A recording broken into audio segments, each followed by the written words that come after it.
like to, we're going to turn the floor over directly to Dr. Pheko. We're going to ask Mr. Nanaji Shebe to come up and introduce Dr. Pheko for us to do a proper introduction. Throughout the evening, he's going to talk for about 15 minutes, and we're going to have a dialogue. We want to walk out of here, everyone sort of contributing to the conversation, as well as walking away feeling like there's something that we can do. Mr. Nanaji.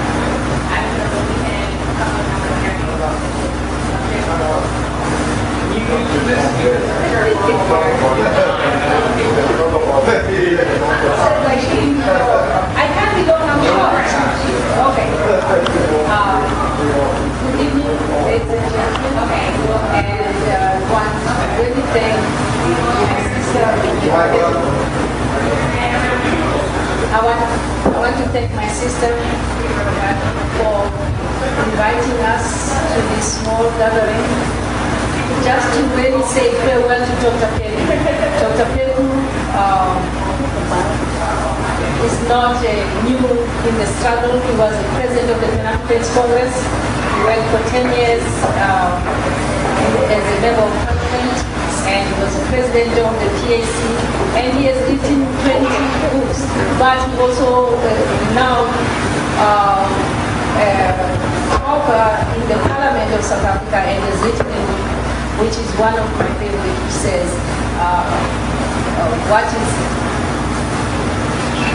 which says that these are the new things that are happening in South Africa. If you want to find out what is new in South Africa, you go to this book. But my favorite book is the one that he just published a month ago, which says the struggle of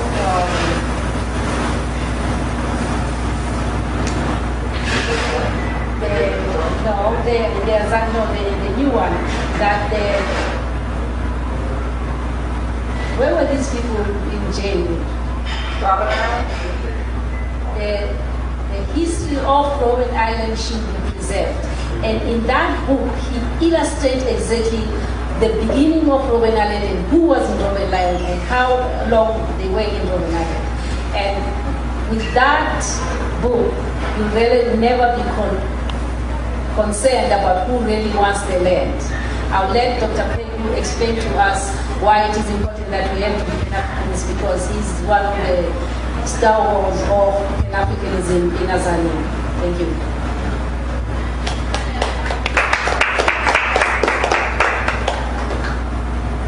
I don't know if I can be heard. I don't know if I can be heard. I am going to be very informal. And first of all, I want to say, who are we? Who are we? Talking about people with a dark skin. I'm saying, who are we? Who are we? Where have we been? Where have we been? Where are we now? Historically, who are we? Where have we been? Where are we now? Today, the 4th of June, 2011. What do we want to be? What do we want to be? Where are we headed for?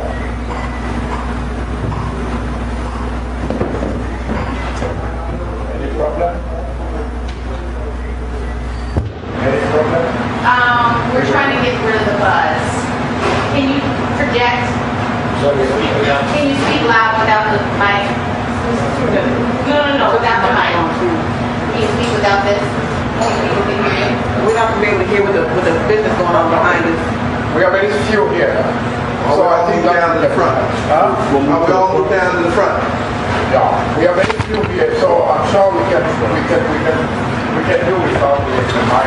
Move down to the front. Thank you.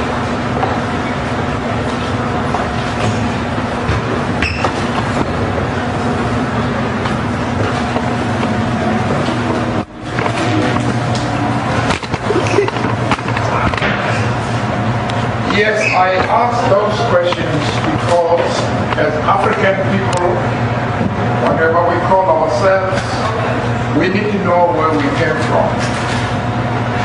My understanding is that we all come from Africa. And my understanding is that Africa was not always so-called third world. Africa gave the world a civilization. And Africa had the first renaissance on this planet. But I think we must understand what then happened to us. Because what happened to Africa happened to us. It happened to our ancestors. Now I start by the fact that there was what was called the transatlantic slave trade, which traded people, which sold people like cargo. And that is when Africa began to decline. And then of course after that, you remember, there was the Berlin Conference where Africa itself was divided into a number of countries among European countries, and there was really nothing left for Africa. And the resources of Africa were being used by foreigners.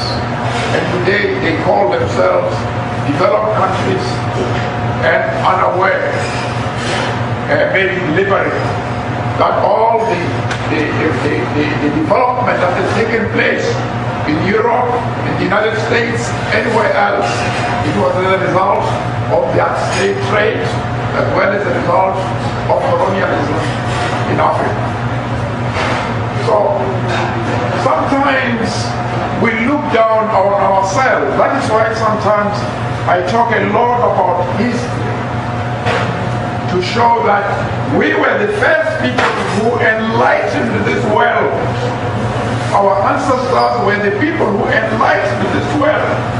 But actually, in this generation, and then maybe in the few past generations, we always behave as if, no, we are inferior to other people. We never achieved anything. And in fact, they say we never achieved anything. They always say we never invented the wheel, as if the wheel is the only thing that should have been invented.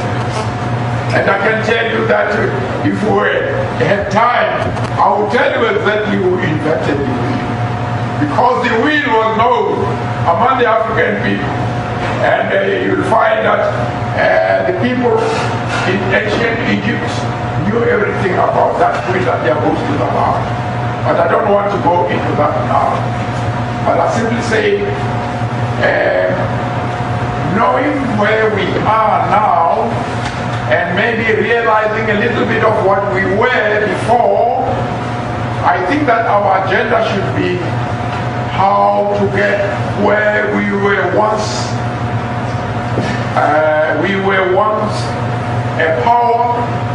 We were once ahead of the whole world. Some historians call Africa the mother of nations.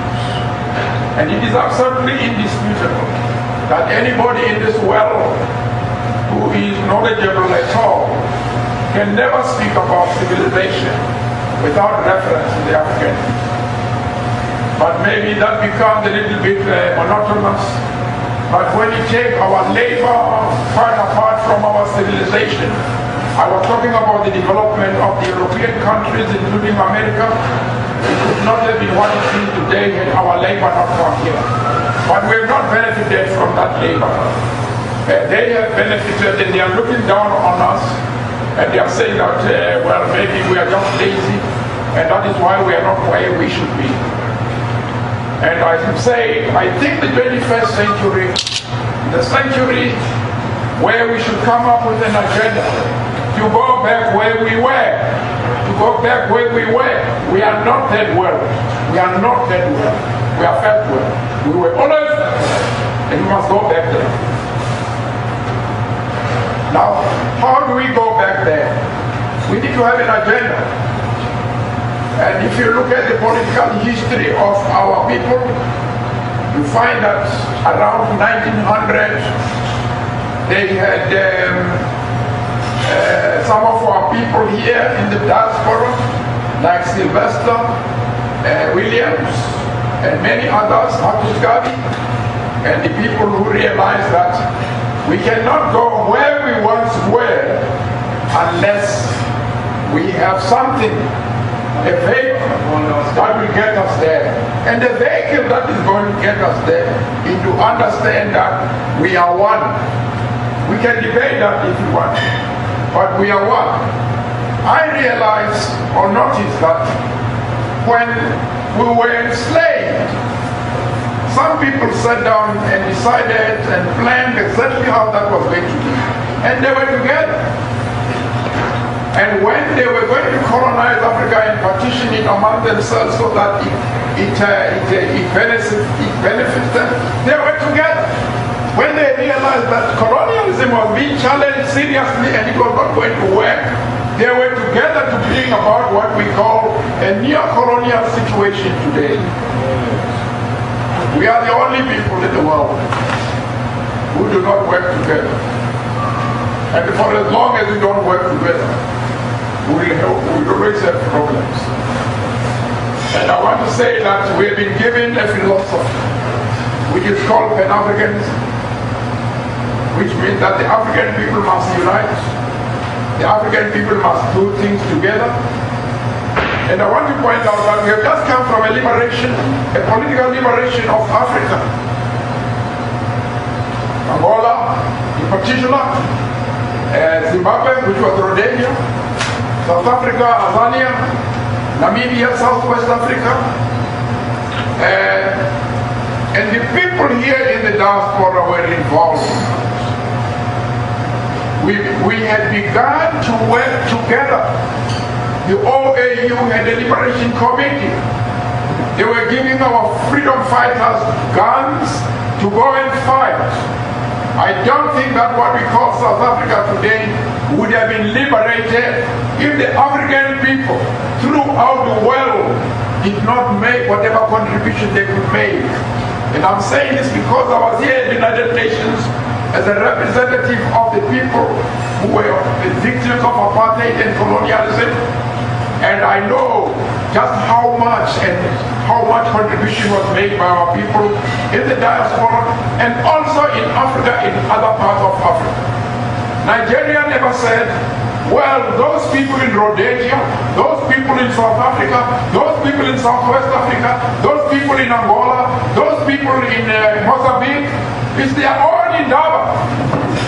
But you know, when Ghana became independent, Nkrumah said, Ghana's independence is meaningless unless it takes into consideration the total liberation of Africa. And he called that very first conference in April 1958, and there were only 8 states. And these are the states that came together to begin to work together right up to May 1963, when the OAU was formed. The OAU may not have been very effective, but it was better than nothing because we are where we are today because of what they did. And I don't want to go into why OAU was not as effective, but maybe just to say that, remember that the OAU, when it was formed, there was the Casablanca group, there was the Monrovia group. The Monrovia group had been heavily financed by the United States of America to derail the very formation of the OAU, so that there was nothing like the OAU. Because they delight in our divisions, they delight in our disunity, because they know that for as long as we are divided and not united, we are not going to go anywhere. But I'm trying to say here that Africa as a continent took responsibility to liberate the whole of Africa, because they knew that if they don't do that, sooner or later they might be recolonized. And then, of course, as I've already indicated, here in the United States and in the diaspora, our people have made a very rich contribution to that liberation struggle. But I want to say to you today, as I've already indicated, political liberation, or shall I say, political freedom without economic power is a gigantic colonial fraud. And this is exactly what has happened in many African countries. We've got the flag, we've got the parliament, we've got presidents, we've got national anthem, but the gold, the diamonds, the riches, the fertile land, it is still in the hands of those people. Because colonialism dispossesses indigenous people. It dispossesses people. And when they come and say they are negotiating, they gave you things you never asked for. You see, we have fought wars of national resistance in Africa against colonialism. And they were over land, because land has gold, has platinum, has oil, has got all the minerals. And that's where we get our food. That's where we get our water. That's where we get our houses. In fact, land is money and power. Without land, you cannot even have sovereignty. Even for a nation to be a nation, it must have land. The kings of Africa could not be kings. What distinguished a king from common people was that a king had land. And therefore, what distinguishes a nation to be a real nation? It is when a nation controls its resources, it has land. But that is not happening. And that's where we are. This is the 21st century. I've indicated that our people fought for political freedom. We have today the burden of fighting for economic liberation. Without this economic liberation, we are just slaves. Because people come there and take whatever they like from what is actually our own. So I'm going to make just these remarks, and then perhaps we can discuss a lot of other things. I want to point out to you one small little thing that I think you should be aware of before I sit down. In South Africa, I've got a copy of the Constitution here. And I want everybody to be familiar with Section 25, Paragraph 7 of that Constitution. Because the South African Constitution is promoted in the world as the best Constitution. And I'm saying that it is the worst Constitution. Because it did not give the people what the people wanted. We never went to jail or to exile or died in the battlefield for a piece of cloth called the flag. We never did these things. We never died in the battlefield for something called the national anthem or something called a parliament or because we wanted to be presidents. Our wars of national resistance, which were watered with our blood, was about the land and its resources. And we haven't received the resources. Okay, now, Section 25, Paragraph 7 of the Constitution of South Africa. Let me explain. There was a law when the colonialists were consolidating their colonialism. There was a law called the Native Land Act of 1913. That Native Land of 1913 gave gave the majority African population 13% of the land, and there were 80%. 13% of the land was given to the indigenous 80% majority population.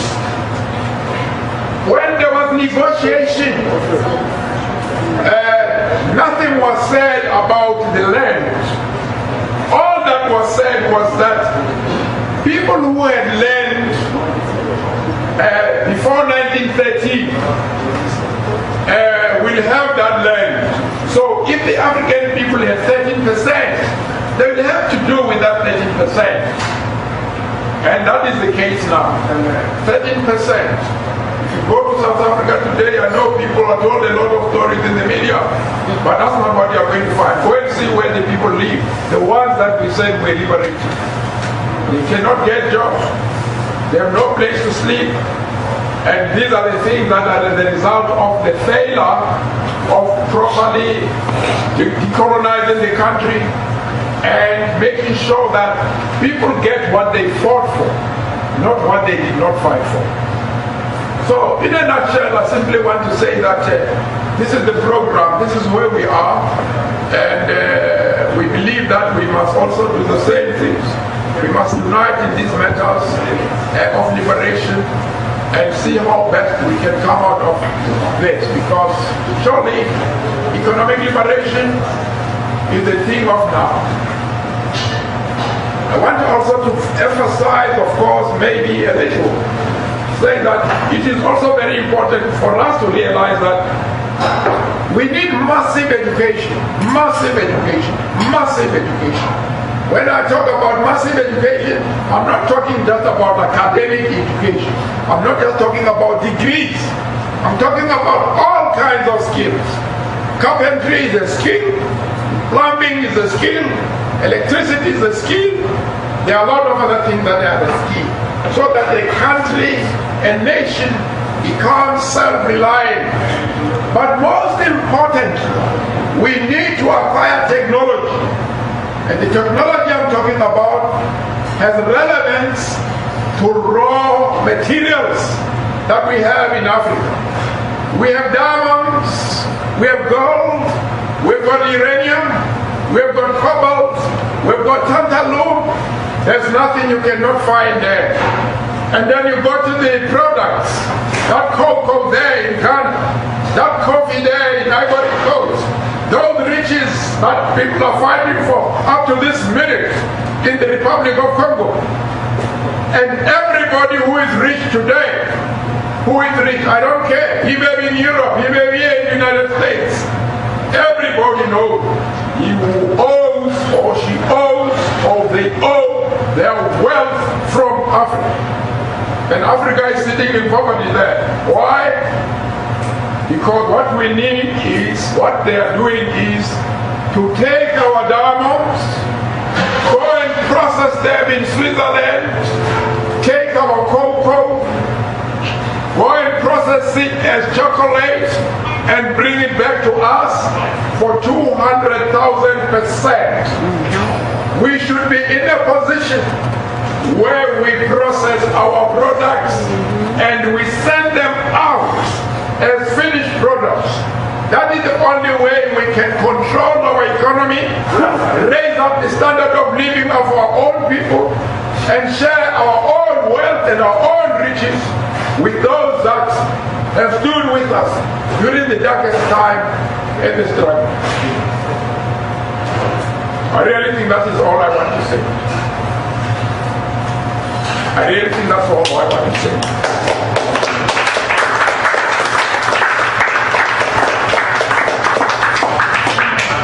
We can entertain some questions and comments, but I wanted to Turn around, turn around. The water, can you give him the water? On the, thank you. Oh, yeah, that's good. Well, I mean, it's a dialogue, so whether people have responses. But I want to take the process of asking the first one. I guess it might have been, I think you were getting ready to refer to something in the present Constitution when you started talking about the the Land Act, what were, you said the present Constitution is a problem with the bring the flag and everything, but you were stipulating an article in the Constitution. I don't know if you guys completed that. Section 25. What was it about that you wanted to say about that? In 1913, when the guns became silent and African and the guns had triumphed over the spear, the Africans were given this 30% of the land. Oh, okay, I'm sorry. You said that. I thought you meant They were given this 30% of the land through the native land of 1913. So when they came to negotiate freedom, independence, they were told, according to the Constitution here, you can read it for yourself and read it perhaps, because it clearly says that you cannot claim land that was taken from you in on the 19th of June, before the 19th of June 1930. Which means that those who had less land in 1930, they will have to keep that less land. Those who had more land in 1930, they will keep that land. So the land today is with the white minority population. And we have that 18%. I hope that is clear. And this is in the Constitution. Did you want me to read it? Up to you. Oh, no. Did anybody else have any questions or comments? Yeah, first of all, good evening. My name is Hassan Swell. I want to thank Dr. Pheko and the PAC for your 30 years of hard work over the years. I first want to give tribute to Mama Albertina Sassoon, who's on the ancestors a few days ago. And she was welcomed by ancestors with open arms. Dr. Pheko, since you are now a member of Parliament, taking for example how HIV/AIDS is rampant in South Africa, what type of legislation or initiatives are currently pending in the Parliament of South Africa to help eradicate HIV/AIDS in South Africa? And also, what type of legislation or initiatives are you debating or whatever regarding violence against women, which ties in directly to the spread of HIV/AIDS? First of all, I'm a former member of Parliament. I left Parliament about a year ago. I have been Parliament for 10 years. There is no particular legislation appropriate, but the present government of the day, now that it is again against the House as well, to provide the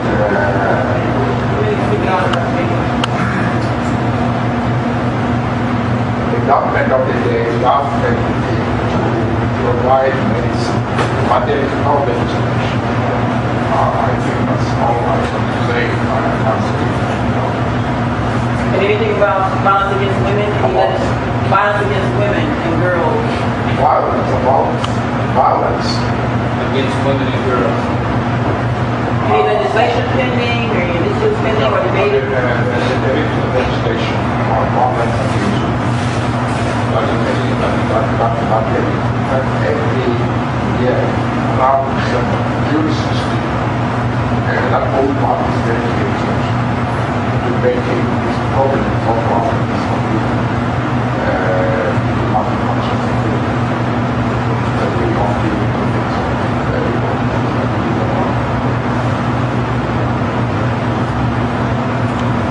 Oh, wait, I'm sorry. You have to. Greetings. My name is Amir with the organization Black Nation, Nation Islam. Most of you in town, I'm not sure how long you've been in the area, but I'd like to do the interview with you in conjunction with the A-APRP, and I want to thank Sister Jiva for bring this meeting to my attention and the wonderful meeting report to the meetings. But my concern, one part is dealing with the land issue. What percentage do these Caucasians, white, or I consider the trash and scum of the earth, what percentage of the land they occupy today, and what percentage of the land we occupy, as opposed to around 1913? And what basically economic system or what economic system what economic system is in existence in the country to further the goals and our aspirations? And what is the position, another question, what is the country's position on the United States of Africa and the African unity? And his position on Muammar Gaddafi and his stand on South Africa. As well. So it's a few, but I kind of put it all in there.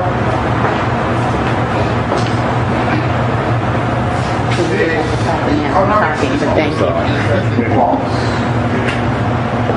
The colonial system, economic system, and even capitalist system.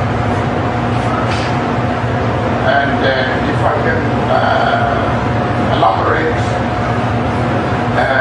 there's virtually two nations in the country.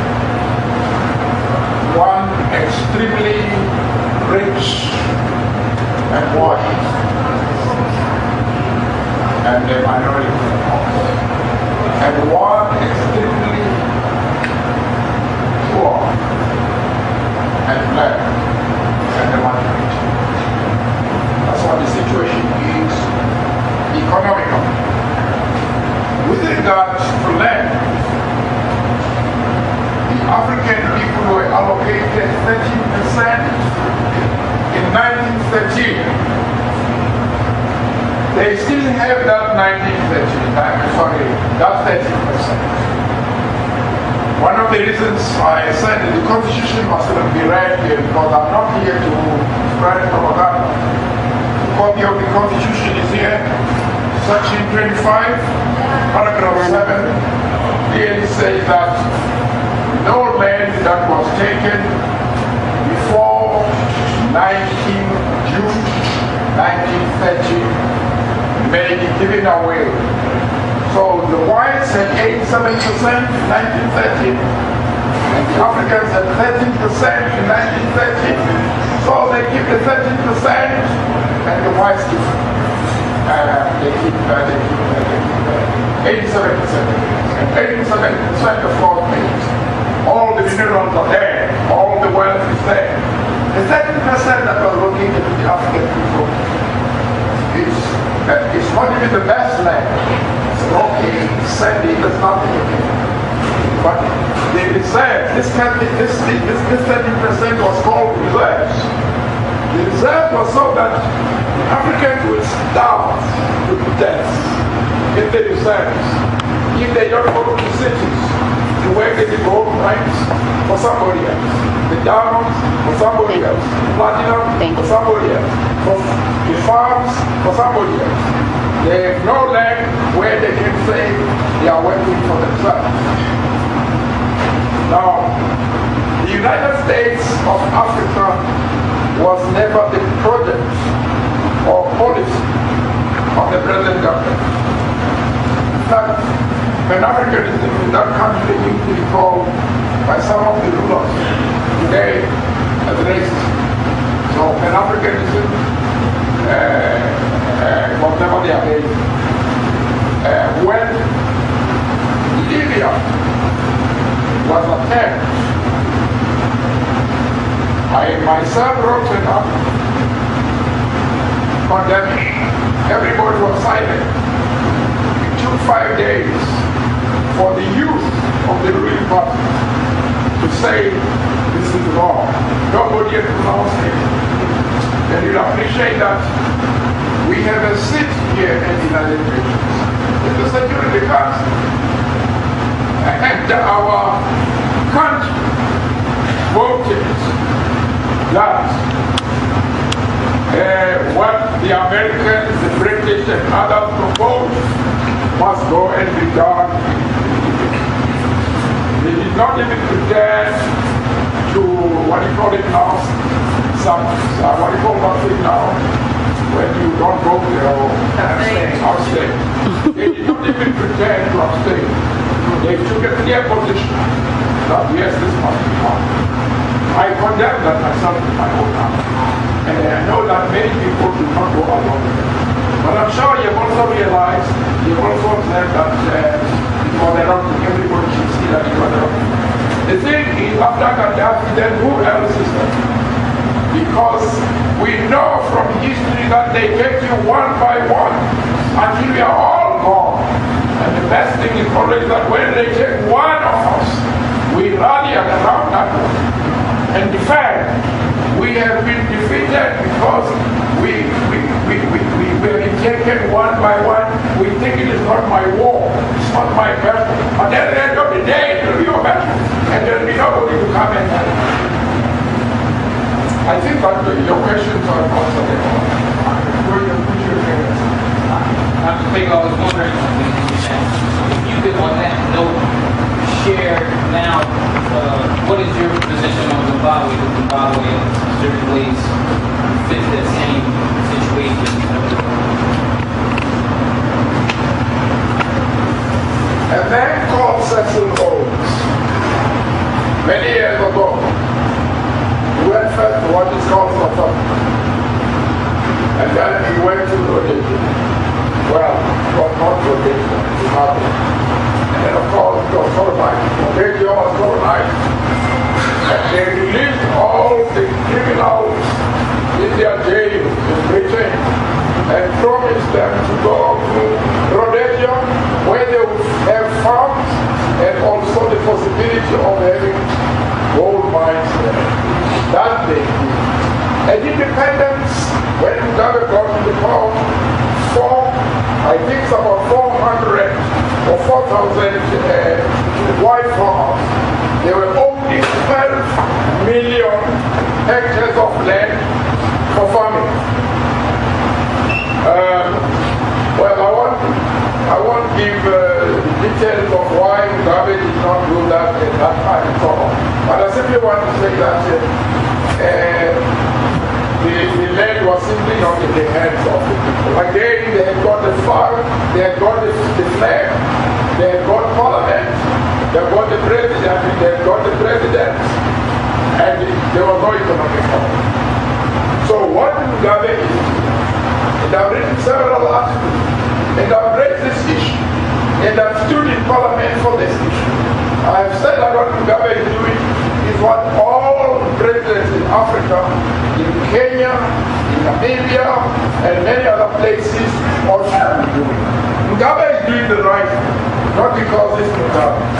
What I'm saying is that you cannot have a situation where you fought for your freedom and they will never tell these guys, look, give me a flag, give me a color, give me a president.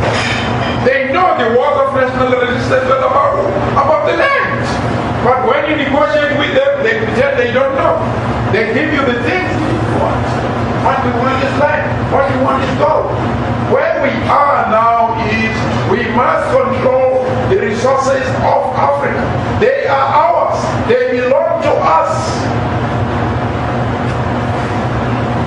I'm going to go with that. I do think that I'm just going to say that because of the nature of how contentious that issue has been here, knowing some of the things, even when the article that you wrote, that for people to know them in terms of Mozambique and the liberation struggle in South Africa, asking Zafo and Zanu to reconsider because they were about to walk out of the Lancaster House of Courts. And so they were asked to be considered by the frontline states. There's a whole host of reasons that people don't know about and are using now to opt for this imperialism position against Zimbabwe. Say, well, they should have given, but people need to know it's more complicated than you put in your article. But I want to let him go, and then we'll go to you. How's that? Okay, you want to say, is there something that you were talking about just now? Yeah. Oh my God. Then he said that then Father had to promise him that she would help him get the land for the whites. British promised him they would fund, they would buy the land from the white farmers, and compensate the white farmers for the turning of the land, and they reneged on that promise. And she reneged on the promise. So then he took it. Right. Oh, now look. She said to him that she was appoint him money, buy the land from the white farmer, and give it to the God. That was the sign of agreement. Yeah. That's crazy. My name is Emmett Abati Doe, and I wanted to speak to the question of economics, but before I do that, I have to speak against the repeated attack on males. This bullshit about AIDS being associated with violence against men is nonsense. Violence against women is nonsense. And we have to understand that this whole business around AIDS is a hoax. There is no such thing as AIDS. AIDS does not exist. It is definitely something that is killing black people. But there's no such thing as AIDS, and there never has been anything called AIDS. But they've got a bunch of people who are AIDS pimps, who are getting paid, and who are making money from promoting this nonsense of something that does not exist. We need to do the research. We need to go online and begin to educate ourselves, because the knowledge is there about the AIDS hoax. And we must stop being fooled and allow this nonsense to continue about associating black men with violence against women. Black men have never historically been violent against women. Most of the violence perpetrated in the black family has been perpetrated by women against male children and against children. We have to be honest. Okay, Africans, come on. We have to get things straight and set the record straight. The violence which occurs in the black home, the number one purveyor of violence in the black home is female. And we need to deal with that, and we also need to deal with the consequence. But we must not be silent around this nonsense called AIDS. We're not having a conversation. We are not. We don't want to get sidetracked. But we don't want a lie to walk around on the floor either. But we don't. That's true. But Africans. After we get to, maybe in another circles after the I program, just because invite it would be you to Google it. You don't have to. Africans, excuse me, Africans. In respect to Dr. Brett Pheko. I'm hollering at everybody. We're trying to respect this African who came here to speak. That's what I'm hollering at. Go ahead, brother. Now, the last thing I want to say about the economic situation. We as a people must address the economic circumstances which we cooperate. We cooperate with our enemies when we do not exercise and implement programs to speak to the economic dilemma of our people. Our people are systematically denied economics. I understand what he's talking about. And I also understand that we have solutions. The Economic Development Plan of 1993 is a solution. And you can see this plan at www.edcu.inc.com. It is the Community Economic Development Plan of 1993. It is something that you need to educate yourself about, because it's a plan that we must use to implement to correct the problem of each college graduate class graduating with no opportunity, no future, but a debt. And we need to understand we have to stop cooperating with our own enemies. I think first, so let me before you. Yes, my name is Pheko, and I come from Germany, and I'm very happy to be such a side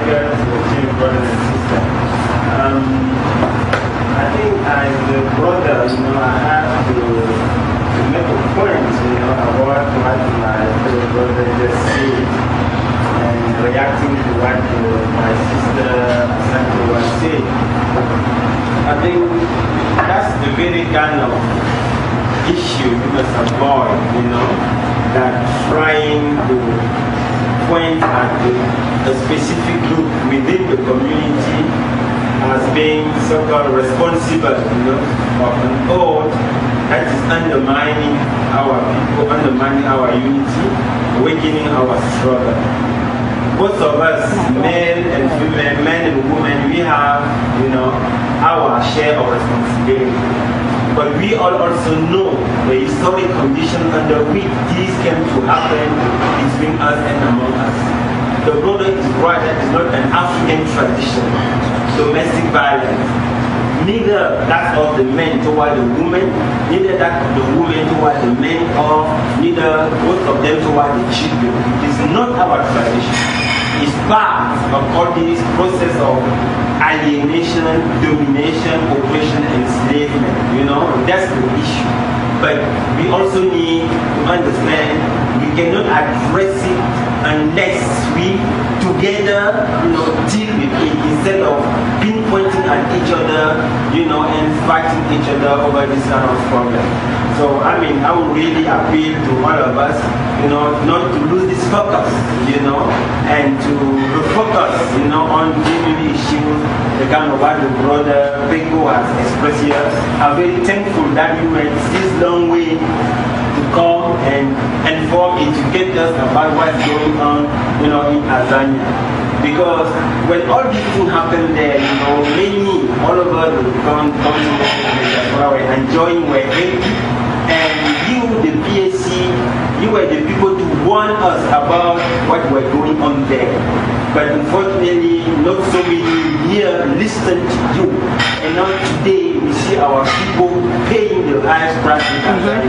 And not only our people there, other Africans coming to Tanzania, they are not identified as the enemies by their own people, while the very enemy is there sitting and enjoying, playing us against each other.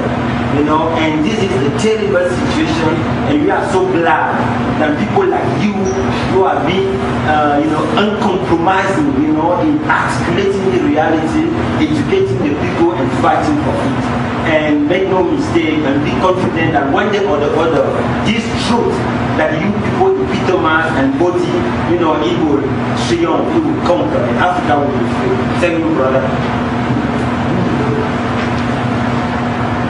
Yes, I just wanted to know what are Africans on the continent and what can Africans in the diaspora do to help Africans gain control of their natural resources? And what do you think about China's growing influence on the African continent in terms of doing business? That's a good question. What do I think about China going to Africa on their own basis? That's a question.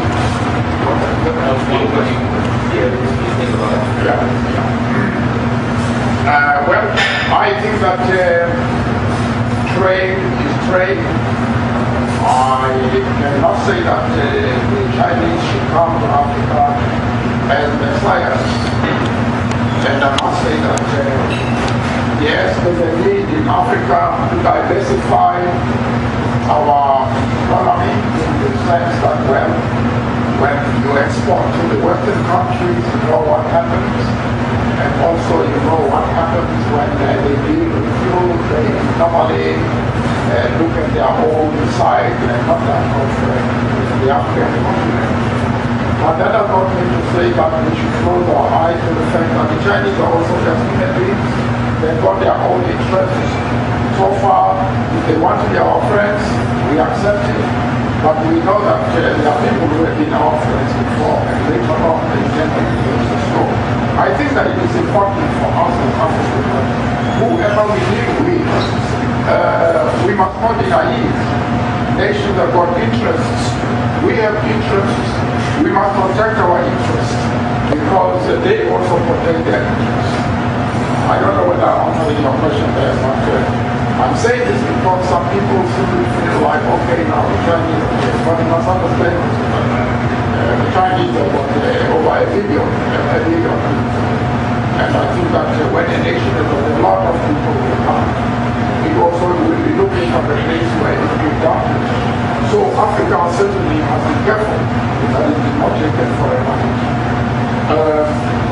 The other question was, what are Africans on the continent doing to gain control of their natural resources? And what can Africans in the diaspora do to help them get control of those natural resources? I've already pointed out that it is very, very important for our people in the diaspora. They have skills. They are very advantage of education, better than their brothers perhaps there in Africa. So it is critical that the skills like there is also that everybody is investing in Africa. And I think that those Africans in the diaspora who have money, we must also go and invest there. I think that there is a sort of okay now, that country is free now, it's an African country. But then the whites go in there and do whatever they like. And our people don't seem to understand that they also have to be aggressive and go in there and be there. Otherwise what happens is, the skills that I'm talking about, when you don't have those skills, we go to Germany, we go to France, we go to England, and they come and do exactly what they were doing during colonial days. I think that we are inclined to think that our people here understand that their future coincides, or shall I say, it's more or less the same as our future. If you succeed, we succeed. If we are succeeding that side, if we succeed, you succeed, etc., etc. So really, in a nutshell, I'm saying that I think we have to work.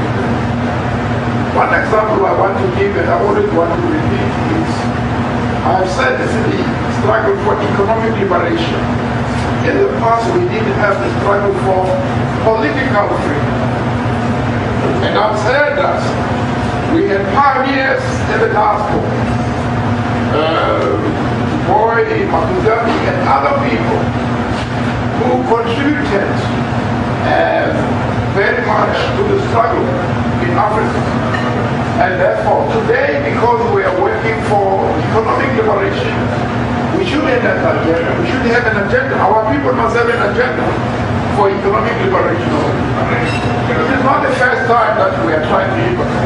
Already the diaspora people have been involved in the liberation of Africa. But that was a political struggle. That was supposed to be a means to an end instead of being an end in itself. So what I'm saying here is that another thing that I think we should do, we are not very connected. Africa, in my opinion, is not very connected with the diaspora. The diaspora is not very connected. I think there should be an agenda that brings us together. I don't know whether things like the internet, somebody studying a newsletter or something, I don't know exactly what must be done. But I think that we must be connected. Because if we succeed in Africa, you'll succeed. If we are failing, everybody else is going to fail. And I can tell you, until Africa is respected, there is no black person who is going to be respected in the world.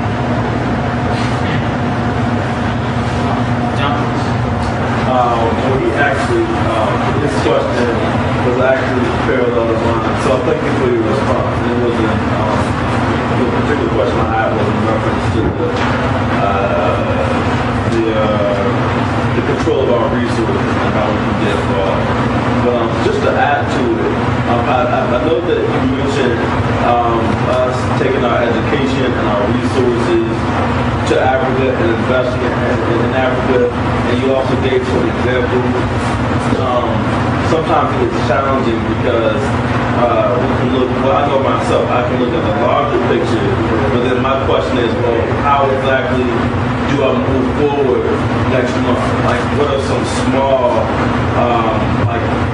like what's a short-term goal that will eventually lead to us achieving that long-term goal? Do you have any like specific examples of how we can move forward and how we can even introduce our young people and our family members to do the same thing, to replicate the same thing, so that we can, like when we introduce it to other people, they'll be able to digest it and will be more effective at achieving our goal. Any specific short-term example?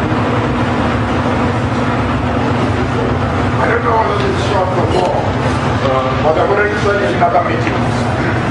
But I think one of the things we should do in the diaspora is to form an association of skills and let those skills be known. Let this thing be an association.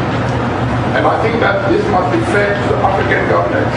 There are progressive governments that I think will be wanting to use our people here instead of using people from Europe.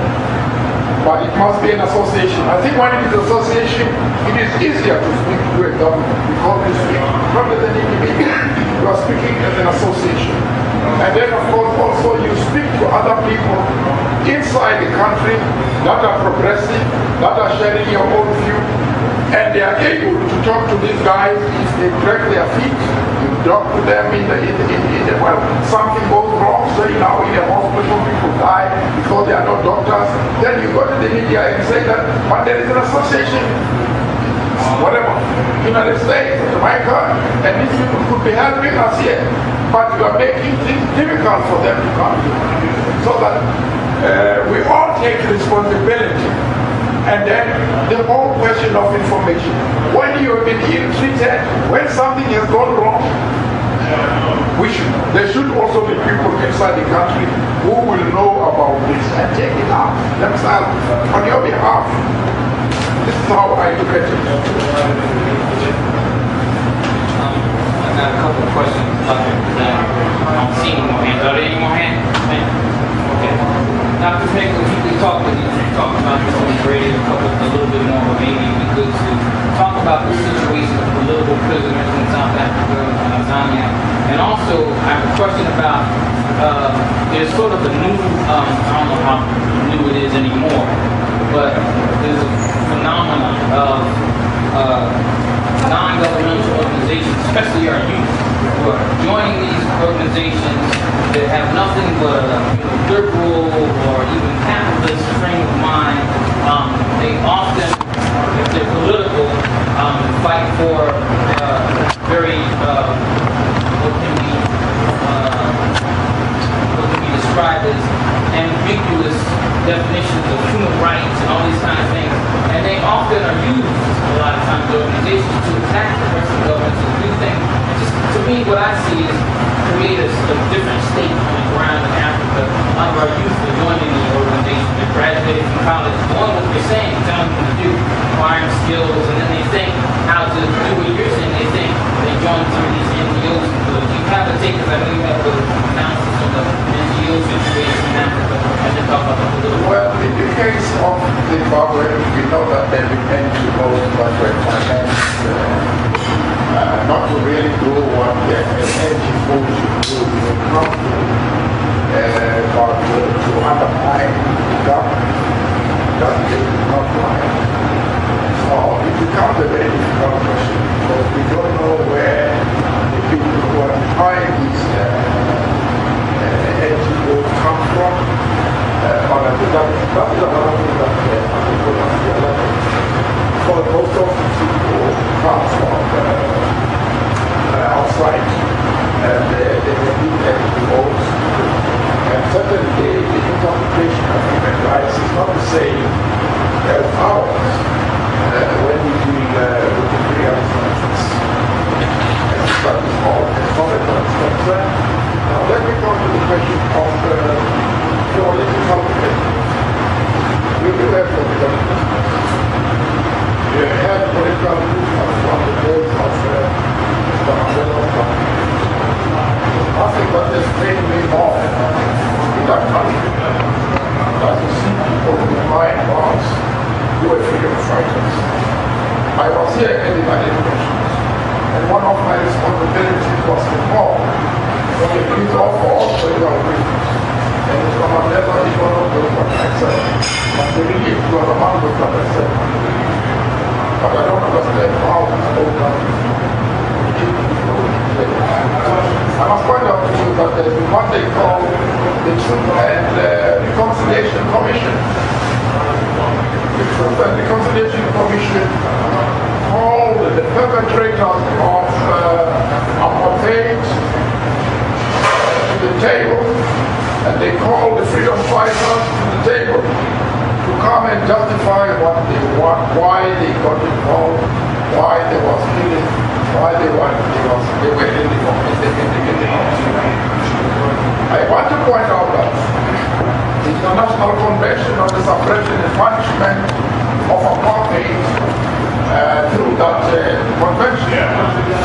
United Nations will let apartheid a crime against humanity. So all that these people do was fight a crime against apartheid. So it is really illegal that they should be behind the powers. I have written a letter to President Zuma, and anybody who would like to have it would be very happy if you can have that long letter, because we think that it was time now that the matter is raised with the Human Rights Commission at the United Nations in Geneva. So also the media people, I think that it's time that they want to question the president or some African government about some value government and documented, and it is not something I'm saying behind anybody's back. That letter was meant for President Zuma and he has it. So I don't know what else I can say, but I'm very concerned about those people because they are young people, and you have leaders today who are having big monies. Now they've forgotten that before they could have the big monies, before they could be made stars, young people were fighting away their guns. They were dying. And today when you have it nice, they are totally forgotten. Nobody talks about it. The only one who has been talking about this, or the PSC is the only one, or the organization that has been talking about this. Because we feel it is not justice. Any other further questions or comments? Dr. Pheko?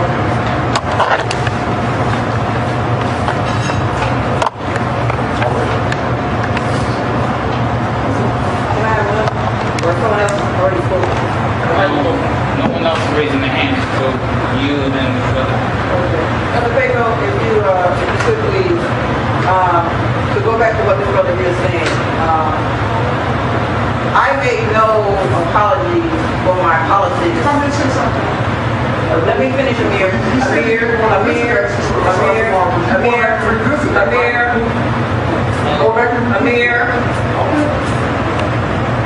Then let somebody else who's in charge of this program check me, not you. Just so we're clear. Now, Dr. Pheko, to go back to what I'm trying to say before you cut off here. I think we need to deal very carefully with what I raised earlier about violence against women and HIV and AIDS. All right? Now, I work in the field of domestic violence here in D.C., and I've seen the relationships close up. I've also lost friends, male and female, due to HIV, AIDS, and domestic violence and so forth. And I'm periodically in contact with people on the continent of Africa who deal with these issues as well, so it's very real. But if you can briefly talk about some specific things that the South African government is doing to try to respond to HIV and AIDS.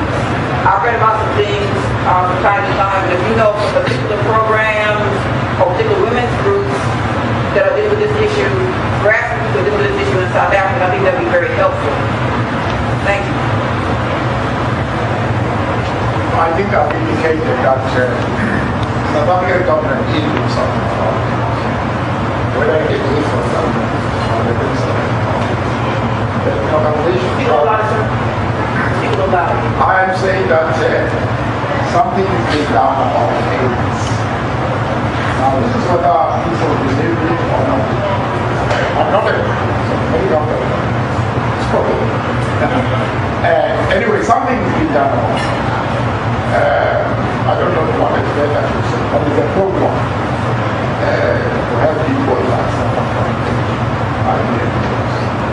What else can I say? Do we know the name of the program? Can we look it up with some research on it? You can probably look it up without him telling you the name. The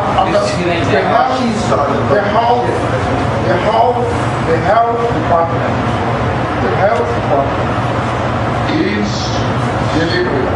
This is under the Department of Health. It's a ministry. So it's a Ministry of Health. The Minister of Health, that's his ministry. That deals with all diseases